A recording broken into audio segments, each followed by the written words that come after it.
Hello everyone. आज हम करने जा रहे हैं व्यतिकरण संबंधित न्यूमेरिकल्स। आपको बता दूं, अगर आप बोर्ड की तैयारी में हैं तो आपको ये न्यूमेरिकल्स ज़रूर करने चाहिए। और न्यूमेरिकल्स करने के लिए आपको चाहिए होंगे फॉर्मूले। देखो, थ्योरी की अगर हम बात करते हैं तो आपको बता दूं कि इस चैनल पर लगातार वीडियोस आ रही हैं। आप में से किसी ने भी अगर ट्यूशन नहीं लिया है या कहीं कोचिंग नहीं की है तो आप उन लेक्चर्स को देखकर भी पास हो सकते हैं, बेहतर नंबरों से पास हो सकते हैं। ठीक है, तो यहाँ हम बात करेंगे अब न्यूमेरिकल्स की। तो न्यूमेरिकल्स करने के लिए हमें चाहिए होंगे फॉर्मूले। और यहाँ पर जो फॉर्मूले हैं वो आपके सामने मैं लिख दे रहा हूँ। इन फॉर्मूलाज को आप यूज़ करोगे, साथ ही साथ ध्यान रखना कि यहाँ से न्यूमेरिकल आपको 2 से 3 नंबर का ज़रूर मिलने वाला है। ठीक है, तो प्रैक्टिस करेंगे। आज के लेक्चर में बहुत कुछ होने वाला है जो आपको बहुत काम आएगा। अब यहाँ पर जो मैं निशान लगा रहा हूँ, देखो, ये जो पहला फॉर्मूला हुआ या ये जो थर्ड फॉर्मूला हुआ आई मैक्सिमम बटे आई मिनिमम का, है ना, या फिर हमारे पास ये फॉर्मूला हुआ फ्रिंज की चौड़ाई का। ये कुछ फॉर्मूले ऐसे हैं जो कि बहुत ज़्यादा इंपॉर्टेंट है, जो कि आपको तैयार करने हैं। हालाँकि यंग का द्विसलिट प्रयोग आपको बता दूँ, आपके सिलेबस से इसकी थ्योरी और इसका जो डेरिवेशन है वो दोनों हटे हुए हैं, लेकिन ये फॉर्मूला अभी भी आपके सिलेबस में है और आपको इस फॉर्मूले से न्यूमेरिकल आते रहते हैं। ठीक है, तो ये फॉर्मूला आपको तैयार करना है। इसके साथ ही बता दूँ, I is equals to I one plus I two plus two root के अंदर I one I two cos phi, ये भी एक फॉर्मूला है। ठीक है, जो कि यदा कदा कभी यूज़ होगा। ठीक है, अब बाकी जो फॉर्मूले मैं आपको मैं बताता ही रहूँगा। ठीक है, पर अभी जो फॉर्मूले मैं मार्क कर रहा हूँ, इन फॉर्मूलों पर तो आपको खास तौर पर ध्यान देना ही देना है। ठीक है, तो ये आप के सामने फॉर्मूले हैं। कौन यहाँ पर क्या है ये मैं आपको बता चुका हूँ। देखो, यहाँ पर जो आई है वो क्या है, हमारे पास प्रकाश की तीव्रता, इंटेंसिटी, है ना। ए क्या है यहाँ पर, प्रकाश की तरंग का आयाम। ठीक है, तो अब शुरू कर रहे हैं क्वेश्चन। ठीक है, सवाल देखो आप, 2018 में आया हुआ सवाल है। ठीक है, तो दो प्रकाश तरंगों के समीकरण हैं। आपको दो समीकरण दे रखी हैं। ठीक है, एक तो दे रखा है y is equals to 8 cos omega t और y2 is equals to 6 cos omega t plus theta. यहाँ आप देखो कि 8 और 6, इस सवाल में खास तौर पर देखिए, यहाँ पर 8 और 6 किसकी पोजीशन पर, यही तो आयाम है। और इनके अध्यारोपण के उपरांत परिणामी तरंगों की न्यूनतम तथा अधिकतम तीव्रताओं का अनुपात ज्ञात कीजिए।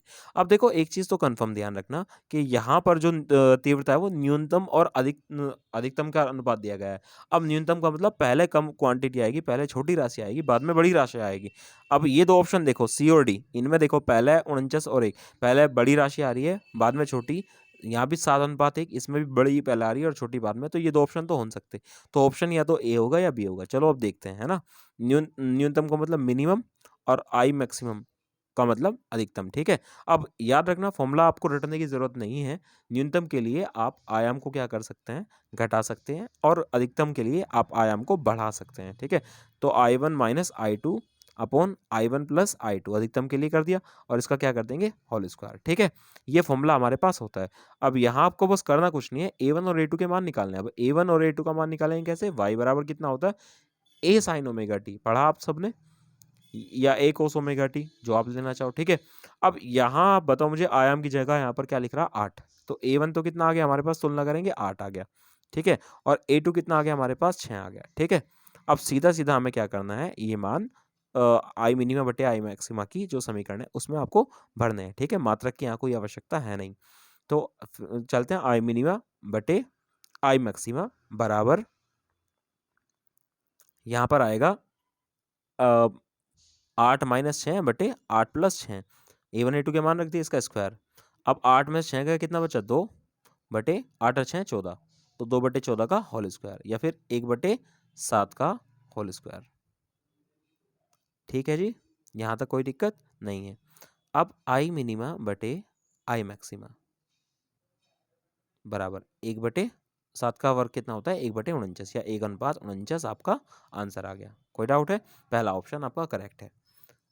आगे चले, देखो, तो इस सवालों में ध्यान रखना होता है आपको कि न्यूनतम व अधिकतम तीव्रताओं का अनुपात का है, या अधिकतम व न्यूनतम, ये ढंग से पढ़ना होता है आपको, वरना आप इस सवाल को गलत भी कर सकते थे अगर आपको वो अधिकतम और न्यूनतम कहता। अब आपको बता दो कि अधिकतम का एक तरीके से आप वैसे भी समझ सकते हो।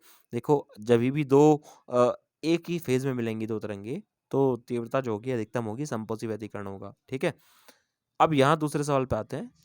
यहाँ पर ये 2013 और 2010 में सवाल आया था, 2 नंबर का ये सवाल है। यदि व्यतिकरण करने वाली दो तरंगों की तीव्रताओं का अनुपात 16:9 है, तब इनके व्यतिकरण प्रतिरूप में अधिकतम व न्यूनतम तीव्रताओं का अनुपात ज्ञात कीजिए। अब की बार आपसे वो पूछ रहा है, देखो I1/I2 कितने दे रखा आपको 16:1, 16:9 सॉरी, ठीक है। आपसे पूछ रहा I मैक्सिमा/I मिनिमा, अधिकतम व न्यूनतम कहाँ है ना, ठीक है, ये आपसे पूछ रहा है वो।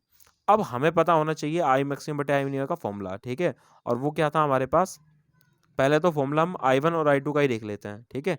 I1/I2 कितना होता है हमारे पास, A1/A2 का होल स्क्वायर होता है ना। तो यहाँ पर I1 और I2 का अनुपात रखेंगे 16/9 बराबर A1/A2 का होल स्क्वायर। ये स्क्वायर इधर जाएगा, किस में बदल जाएगा, रूट में।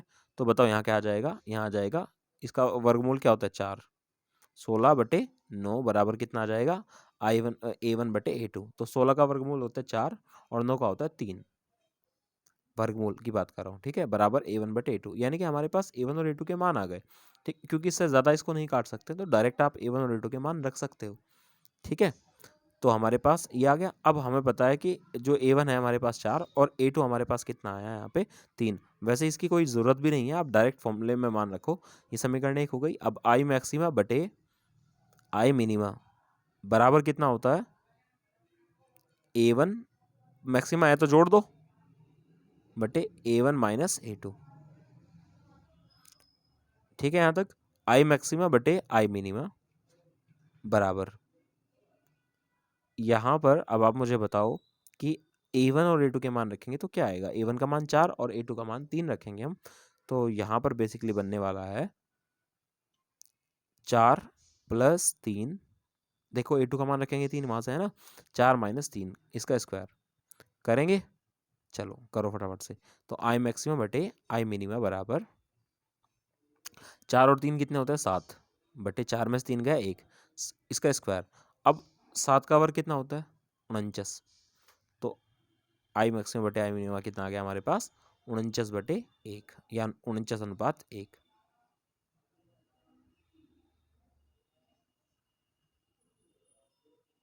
7 का वर्ग रख लेंगे 49/1, ये हम कह सकते हैं 49:1। ये 2 नंबर का सवाल आया था, 2 बार आ भी रहा है, तो बहुत अच्छा सवाल है। इस तरह के सवाल को छोड़ के नहीं आना है, ठीक है। चलें आगे, कोई डाउट, ठीक है। देखो एक चीज़ और है, आपको बता दूं, इसको इस तरीके से भी कर सकते हो आप।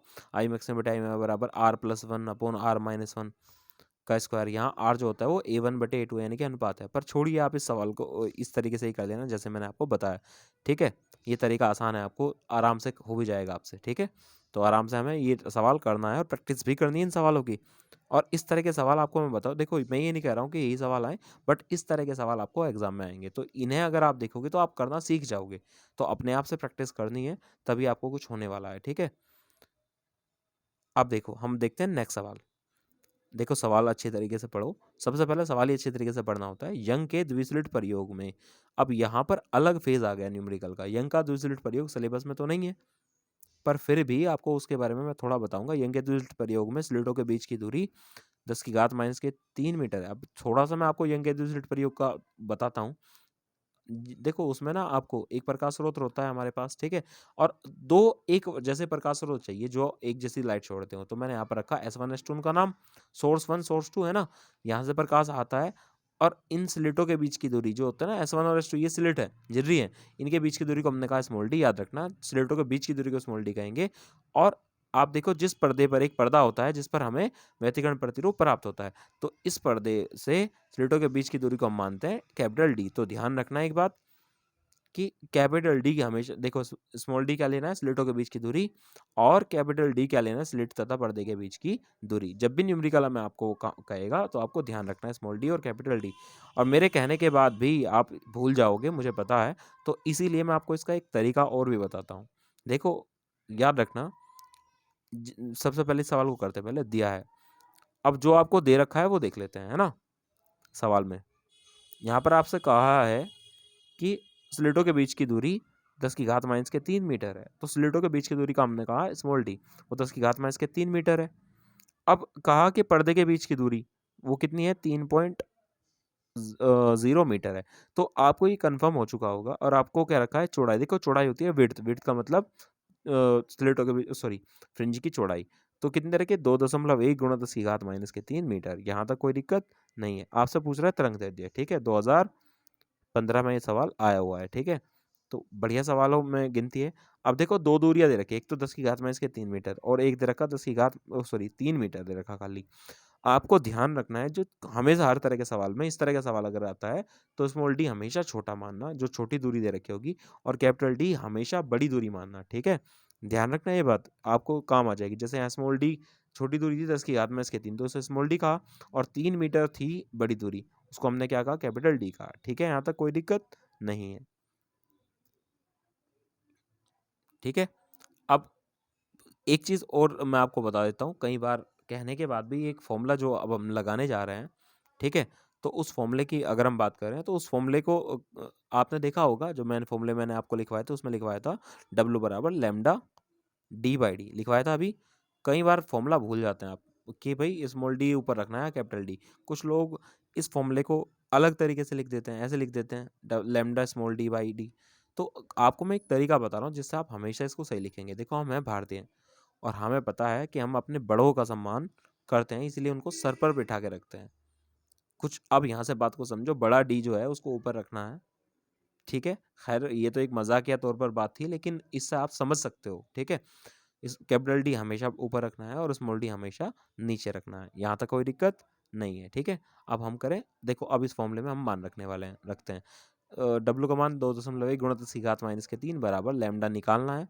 डी कैपिटल डी कितना है हमारे पास 3.0 या 3 ही लिख लेंगे, और स्मॉल डी कितना है हमारे पास 10 की घात माइनस के 3, ठीक है। अब बताओ ज़रा, यहाँ पर देखो मान रखना है, न्यूमेरिकल करना जैसे सब्जी बनाना होता है, एक एक स्टेप फॉलो करते जाओ, आपकी लास्ट में जो बनती है सब्जी वो बहुत टेस्टी बनती है। इसका मतलब ये 3 से काटेंगे, 2.1 को तो 7 या 21 होते हैं, तो 0.7 आ गया। तो 0.7 गुणा 10 की घात माइनस के 10 की घात माइनस के 3 बराबर है ना, गुणा 10 की घात माइनस के 3। देखो ये माइनस की 3 भाग में इधर जाके है ना, गुणा में हो जाएगी, तो लैम्डा आ गया हमारे पास। या लिख सकते हैं हम 10 की घात माइनस के 6, 0.7 गुणा 10 की घात माइनस के 6 बराबर लैम्डा आ गया।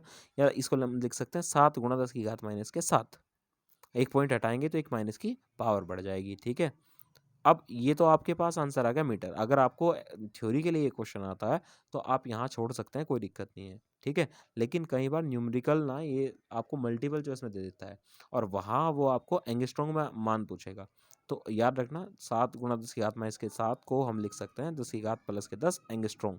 ये आपको बदलना आना चाहिए। देखो याद रखना, जब भी बड़े से छोटे में जाएंगे, जैसे मीटर बड़ा है उससे छोटे में जाएंगे तो पावर प्लस की होगी, और अगर छोटे से बड़े में आएंगे यूनिट में तो पावर क्या होगी, माइनस की होगी। देखो जैसे सेंटीमीटर है ना, सेंटीमीटर को मीटर में बदलना, तो सेंटीमीटर छोटा है मीटर बड़ा है, तो 10 की घात में इसके 2 से चेंज करते हैं हम, ठीक है।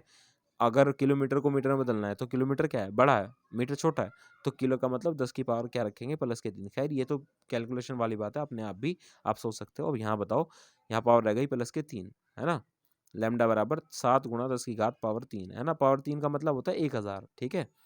अब 1000 लिखोगे तो 1000 की जगह 7000 ही लिख लो, 7 से गुना भी तो हो रही है ना, 7000 एंगस्ट्रॉन्ग। तो इस तरीके से आप ये सवाल कर सकते हैं।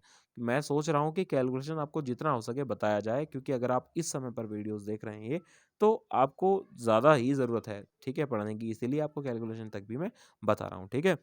अगर मल्टीपल चॉइस में आता है तो यहाँ तक छोड़ देंगे, अगर नहीं आता है मल्टीपल चॉइस में तो फिर आपको जो है पहले तरीके से आप कर लेंगे, ठीक है। अब नया सवाल देखिए आप, 2.0 मिलीमीटर की दूरी पर स्थित दो पतली समांतर स्लिटों पर 6000 तरंग एंगस्ट्रॉन्ग तरंग दे देगा एक वर्णीय प्रकाश। एक वर्णीय वो होता है जिसमें एक ही जैसा कलर होता है, आपतित होता है स्लिटों से 30 सेंटीमीटर की दूरी पर, आपको कोई पर्दा पर फ्रिंज देता है, फ्रिंज की चौड़ाई की गणना कीजिए। अब ये सवाल देखो, यहाँ पर आपको क्लियर दिखाई देगा कि दो दूरियां हैं। मैंने आपसे अभी कहा था स्मॉल डी और कैपिटल डी बहुत ज़्यादा ज़रूरी है। जब भी यंग का द्विस्लिट परियोग आएगा तो आपको ये दोनों चाहिए होंगी, ठीक है। तो यहाँ पर आप देखिए दो दूरियां हैं आपके पास, है ना। अब सवाल पढ़ने से ही आधा सवाल हल हो जाता है, ध्यान रखना। तो अब ये देखो आपके पास एक तो दूरी एरिया है ना 2.20 मिलीमीटर, और एक है हमारे पास 30 सेंटीमीटर। छोटी कौन सी है और बड़ी कौन सी है, सबसे पहले लिखेंगे गिवन दैट। यही तरीका आपको एग्जाम में भी अप्लाई करना है, ठीक है। तो कैपिटल डी जो बड़ी दूरी है उसको हम कैपिटल डी मानेंगे, तो कैपिटल डी यहाँ 30 सेंटीमीटर है, ठीक है। 30 गुणा 10 की घात माइनस के 2 भी लिख सकते हो आप, इसको मीटर में बदल लो, ठीक है। और इसके अलावा एक 2 मिलीमीटर है तो ये स्मॉल डी दे दिया, छोटी दूरी है ना। 2 मिलीमीटर, मिलीमीटर को हटाने के लिए क्या करेंगे, 2 × 10⁻³ से मल्टीप्लाई कर देंगे। ठीक है, देखो -3 से करते क्यों है, क्योंकि 1000 से भाग करेंगे मिलीमीटर को मीटर में बदलने के लिए। जैसे 2/1000 लिखूंगा मैं इसको, तो 1000 को लिखूंगा 10⁻³ ऊपर जाएगी तो पावर क्या हो जाएगी, -3 हो जाएगी, इसीलिए 10⁻³ से गुणा करते हैं। लैम्डा का मान दे रखा है इसने आपको 6000 एंगस्ट्रॉम। अब 6000 एंगस्ट्रॉम तरंग दैर्ध्य का प्रकाश है, तो इसको पहले मीटर में बदल लो। तो मीटर में कैसे बदलेंगे इसको हम, 10⁻10 से मल्टीप्लाई करके। एंगस्ट्रॉम को मीटर में बदलना है, 3 जीरो से 3 माइनस की कम हो जाती है, जितनी जीरो होंगी उतनी माइनस की कम हो जाएंगी पावर। तो आप इसको 6 × 10⁻⁷ भी लिख सकते हो। ठीक है, ऐसे लिख दे इसको। ठीक है, तो आपको निकालना है डब्लू। तो डब्लू निकालना है, डब्लू का फॉर्मूला होता है डब्लू बराबर लैम्डा d/d। एक ही फॉर्मूला लगेगा आपको यंग के द्विसलेट प्रयोग में। डब्लू बराबर लैम्डा का मान कितना है, 6 × 10⁻⁻, डी का मान कितना है, 30 × 10⁻², लिख दिया। और स्मॉल डी का मान कितना है हमारे पास, 2 × 10⁻³ अब बस कैलकुलेशन करनी है, बेसिक सी है ना। देखो जैसे आपसे आती है वैसे आप कर देना। ठीक है, मान लेकिन बहुत ध्यान से रखने हैं। ठीक है, 2 से काटेंगे इसको, 6 को 3 बार कट जाएगा, और 3 तिया होते हैं 9, 10 कितना रह जाएगा यहाँ पर, 3 से काट लेंगे तो यहाँ रह जाएगी पावर 4, है ना। -4 और -2 कितना हो जाएगा, नीचे से तो खत्म हो गया, -6, तो डब्ल्यू बराबर आ जाएगा 3 तिया 9। ठीक है, गुणा 10⁻⁻6, या फिर 6 × 10⁻⁻5। ओ यहाँ पर 3 तिया 9 होते हैं ना, हाँ, तो यहाँ पर 90 आएगा। ठीक है, या फिर आ जाएगा 9 × 10⁻⁵ मीटर, इतना आपका आंसर आ जाएगा। इसको अगर मिलीमीटर में बदलना है तो आप इसको ऐसे लिख लो, 0.09 × 10⁻³ लिख सकते हैं, और -3 का मतलब कितना होता है, मिलीमीटर। तो आप इसको अगर मिलीमीटर में छोड़ना चाहोगे तो मिलीमीटर में छोड़ लेना, मीटर में छोड़ना चाहोगे तो मीटर में छोड़ देना, वो आपकी मर्जी है। ठीक है, ऊपर भी आप इसको छोड़ सकते हो। ठीक है, मीटर में भी आपका आंसर बिल्कुल ठीक है। ठीक है, आगे चले, यहाँ तक कोई डाउट। अब नेक्स्ट क्वेश्चन देखो जरा, ये देखो क्या कहा, यंग के द्विस्लिट प्रयोग में स्लिटों के बीच की दूरी 0.4 मिलीमीटर है। अब स्लिटों के बीच की दूरी का मतलब समझ गए, स्मॉल डी। परियुक्त प्रकाश की तरंग दे दे 6000 एंगस्ट्रॉम है, तो 2 दूरी दे रखी है, एक तो दे रखी है और एक दूरी दे रखी है आपको, ये तो तरंग देती है, एक दे रखी है 2 मीटर। अब 2 दूरियां हैं, जो छोटी दूरी है उसे क्या मानना, स्मॉल डी, और जो बड़ी दूरी है उसे कैपिटल डी मानेंगे। चलो करते हैं, गिव इन दैट। अब तो आपको ये समझ में आना शुरू हो चुके होंगे। ठीक है, तो कैपिटल डी कितना है हमारे पास, 2 मीटर है ना, और स्मॉल डी कितना है हमारे पास, 0.4 मिलीमीटर। अब मिलीमीटर को कैसे बदलेंगे, 0.4 × 10⁻³ मीटर।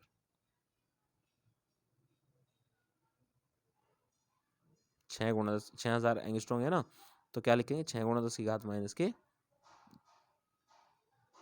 या 3 जीरो हटा लेंगे इसके एंगस्ट्रॉम को बदलने के लिए, एंगस्ट्रॉम है यहाँ पे, है ना,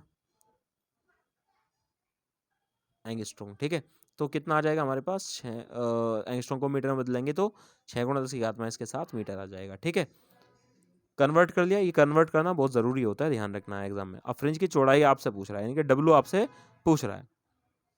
अब वो याद रखना कि चाहे वो एडिप फ्रिंज हो चाहे डिप फ्रिंज हो, दोनों की जो चौड़ाइयाँ होती है वो क्या होती है, बिल्कुल बराबर होती है। ठीक है, तो यहाँ तक कोई दिक्कत नहीं है। अब हमें क्या निकालना है, डब्लू निकालना है। ठीक है, अब डब्लू कैसे निकालेंगे, डब्लू बराबर लैम्डा d/d, ये एक फॉर्मूला होता है। अब हम इसमें फॉर्मूले में मान रखेंगे,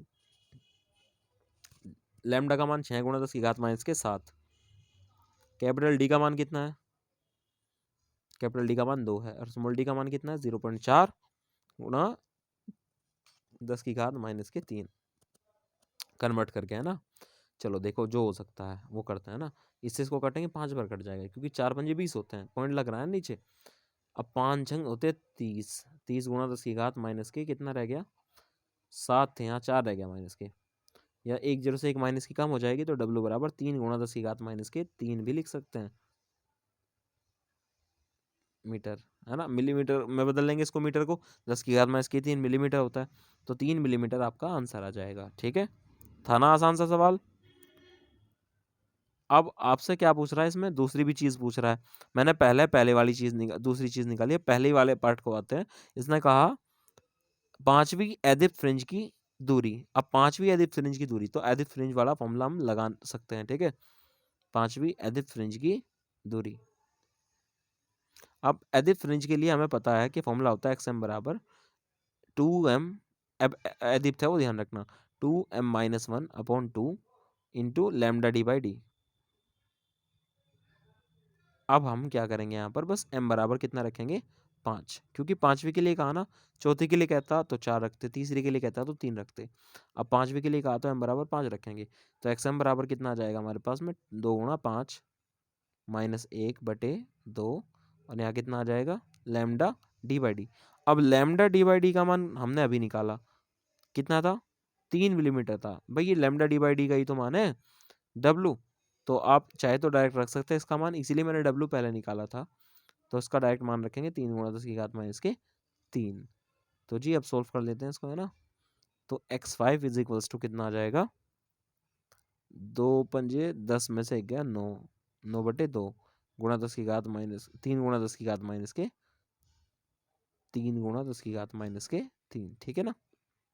अब नोतिया कितने हो 27, तो अब आ जाओ यहाँ पे, है ना। तो हमारे पास कितना आ जाएगा, x5 आ जाएगा 27/2 गुणा 10⁻³ 3, है ना। तो 27 से 2 को काटेंगे तो 13.5 गुणा 10⁻³ मीटर, ठीक है। ये इसको हम क्या कह सकते हैं, मिलीमीटर, 13.5 मिलीमीटर। इस तरीके से ये सवाल आपका सोल्व हो जाएगा, ठीक है। कोई डाउट, आगे चले।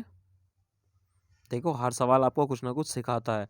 आपको एक चीज़ और बता देता हूँ, इसी सवाल में अगर वो आपसे कह देता कि पांचवी दिप फ्रिंज की भी निकालो, भाई अभी तो इसने एदिप के लिए कहा, लेकिन मैं आपको बता दूं कि अपनी तरफ से मैं ये सवाल में जोड़ रहा हूँ। अगर वो आपसे कह देता कि पांचवी एदिप फ्रिंज के लिए बताओ, तो आप क्या करते, तो भी मैं आपको बताता हूँ। दिप्त के लिए अगर वो कहता तो दिप्त वाला फॉर्मूला लगाते, अभी मैं आपको करके बताता हूँ एक, ठीक है। जैसे वो आपसे कह देता पांचवी दिप फ्रिंज, तो x5 is equals to xn बराबर कितना होता है, लैम्डा डी बाई डी, ये दिप फ्रिंज के लिए होता है। n बराबर कितना रखेंगे, 5 रखने पर, 5 गुणा लैम्डा कितना, लैम्डा हमें पता है ना, ये लैम्डा डी बाई डी का तो हमने निकाल ही लिया, 3 × 10⁻³ डायरेक्ट रख लो उसका मान चाहे, तो 5×3 = 15 गुणा 10⁻³ 3, और फिर यहाँ पर आ जाता है हमारे पास 15 मिलीमीटर, ठीक है।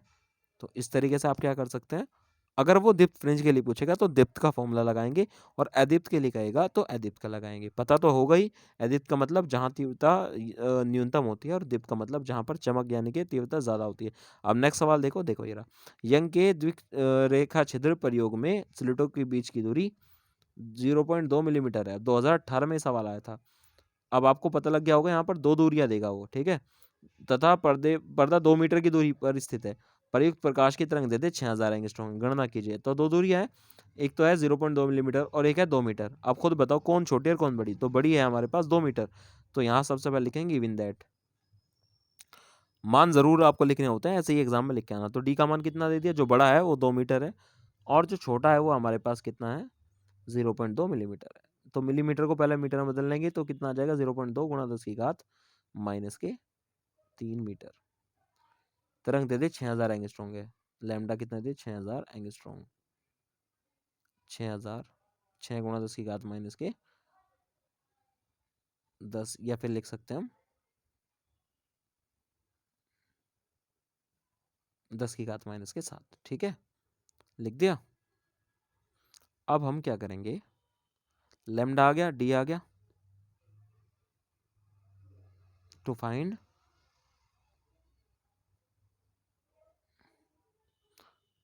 दीप्त फ्रिंज के लिए। अब आपसे कहा केंद्रीय फ्रिंज से दूसरी दीप्त फ्रिंज के लिए दूरी, तो दीप्त फ्रिंज के लिए अलग फॉर्मूला लगाएंगे। फॉर्मूला होता है एक्स एन बराबर n lambda d by d, ये होता है दीप्त फ्रिंज के लिए फॉर्मूला, ठीक है।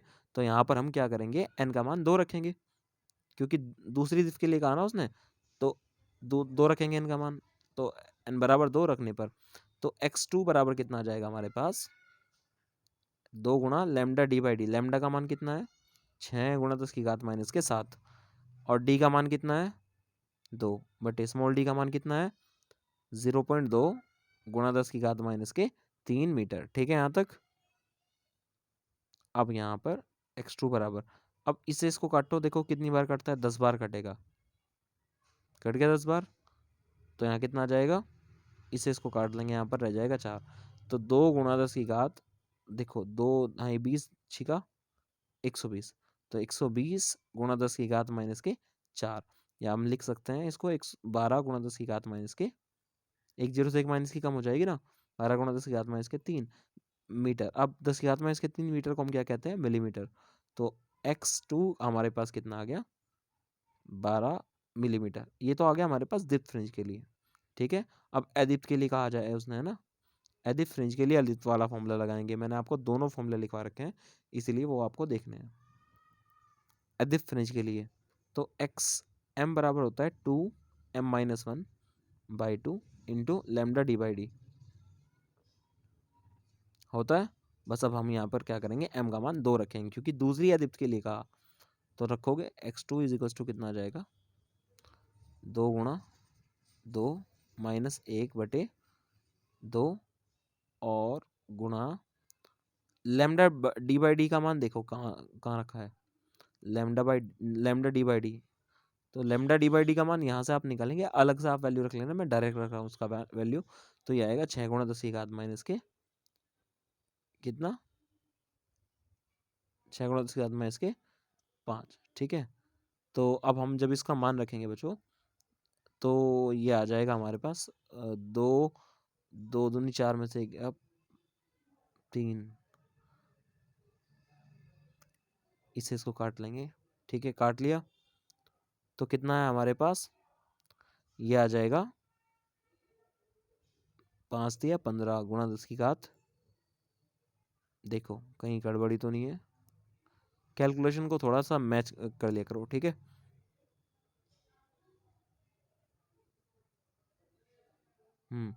देखो आपने गलती पकड़ी नहीं, मैं दिखाता हूँ।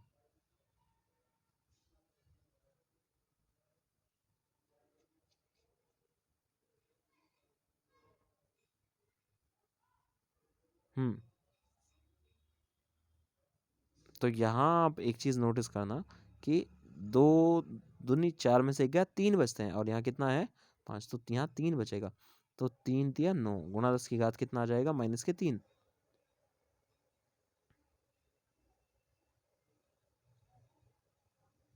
9 मिलीमीटर भी कह सकते हैं इसको, ठीक है।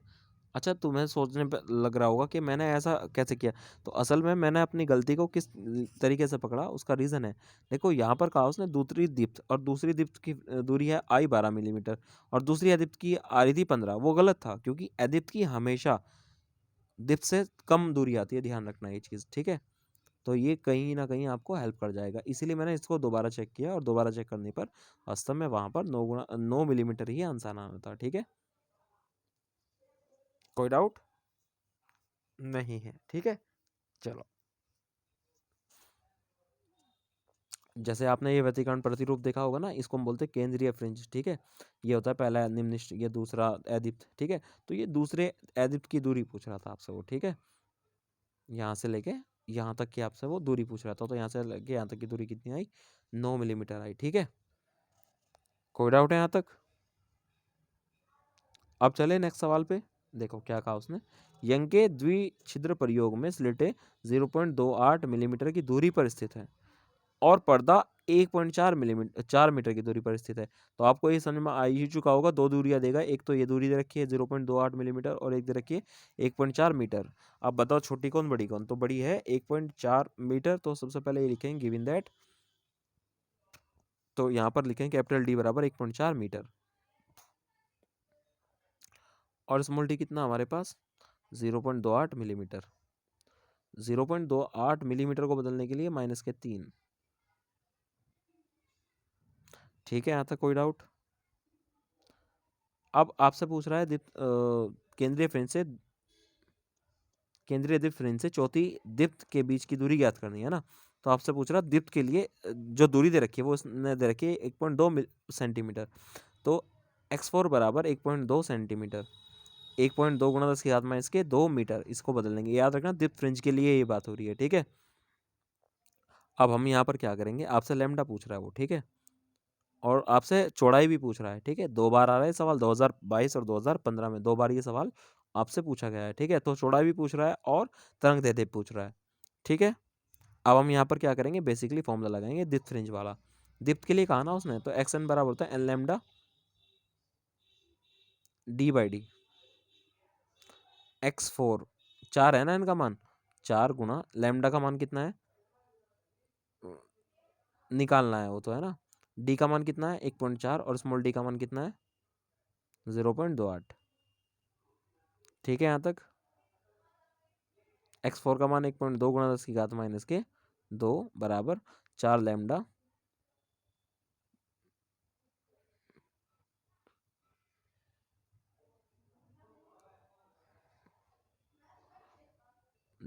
इसे इसको काटेंगे, ठीक है। और काटने के बाद देखो यहाँ पर ना एक चीज़ ध्यान रखना, 14 चौका 56 होते हैं, 5.6 आएगा, ठीक है। अब जब 5.6 को हम काटेंगे 0.28 से, तो लगभग लगभग 20 के करीब बात बनेगी, ठीक है, 20 के करीब, ठीक है। यहाँ पर मैं आपको बता दूं, कल माइक नहीं चल रहा था तो डबिंग आज करनी पड़ रही है मुझे, इसलिए थोड़ी सी आपको लग रहा होगा आवाज़ अलग से, ठीक है। क्योंकि कल माइक नहीं चल रहा था, वीडियो तो बन चुकी थी इसलिए। अब याद रखना, मैं ये करेक्शन कर भी देता हूँ, 5.6 आएगा वहाँ पे, ठीक है। और जब काटेंगे ना तो यहाँ पर आपके पास बनने वाला है लैम्डा का जो मान बनेगा वो लगभग लगभग आपका 6000 एंगस्ट्रॉम के करीब बनेगा, ठीक है। अब जब इसको सोल्व करोगे, अपने आप से सोल्व करना, यहाँ एक थोड़ी सी मिस्टेक हुई थी कैलकुलेशन में, वो ठीक कर लेना आप, ठीक है। तो जो लैम्डा का मान हमारे पास आएगा वो निकल के आएगा 6 गुणा 10 की घात 6 गुणा 10 की घात माइनस के 6 या फिर माइनस के 7 या फिर 6000 एंगस्ट्रॉम हमारे पास आंसर आ जाएगा, ठीक है। ये पॉइंट खामा खामे लगा हुआ है, ठीक है। तो कैलकुलेशन अपने आप कर लेना, बस मैंने आपको तरीका बता दिया है, ठीक है। उस तरीके से चल के आप कैलकुलेशन करके आप कर लेना, ठीक है। यहाँ कैलकुलेशन थोड़ी सी मिस्टेक हुई है, उसको आप ठीक कर लेना, ठीक है। अब डब्लू भी आपको निकालना है, तो डब्लू बराबर लैम्डा डी बाई डी। अब हम यहाँ पर क्या करेंगे, बस यहाँ पर लैम्डा का मान रखेंगे 6 गुणा 10 की घात माइनस के 7, डी का मान रखेंगे यहाँ पर 1.4 और स्मॉल डी का मान रखेंगे 0.28 गुणा 10 की घात माइनस के 3। ये तीनों चीज़ें आप रख लेंगे और तीनों चीज़ें रख के आप इसकी वैल्यू निकाल लेंगे आराम से, ठीक है। कैलकुलेशन देखो थोड़ी सी अपने आप करना। चलो मिलते हैं नेक्स्ट वीडियो में, ठीक है। तब तक के लिए बाय।